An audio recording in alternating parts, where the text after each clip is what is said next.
இந்த காரியத்தையும் அவன் மேல பாரத்தை போட்டுட்டு நம்ம தொடங்கணும். என்னால முடியும், நான் பண்றேன், முடியவே முடியாது. ஒரு புல்ல கூட நம்மால முளைக்க வைக்க முடியாது, ஒரு கல்ல கூட அப்புறத்துல தள்ள முடியாது.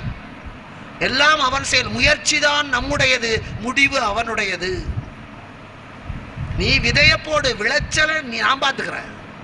நீ விவசாயத்தை நீ பாரு, விலையை நான் நிர்ணயிக்கிறேன். அதான் பூசணி செடி நடும்போதே இந்த செடியில 50 காய் காய்க்கும், ஒரு காய் 5 கிலோ இருக்கும், 50 ரூபா வித்தா கூட 50 காய்க்கு 2500 ரூபா கிடைக்கும். கணக்கு போட முடியாது.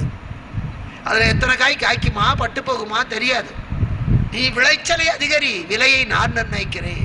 இன்னைக்கு விவசாயிய விலையை நிர்ணயிக்கிறான், யாரோ ஒரு வியாபாரி நிர்ணயிக்கிறான். வியாபாரிக்கெல்லாம் மேலான வியாபாரி அவன் தான். பிறப்பை கொடுத்து இறப்பை வாங்குறவன் அவன் தான். அதனால தன்னை கொடுத்து நம்மை வாங்குகிற வியாபாரி அவன். அதனால சொல்றான், ஈசனே காப்பன் அல்லாஹ், தன்னால் தன் பரிஜனத்தா தன்னை காத்தல்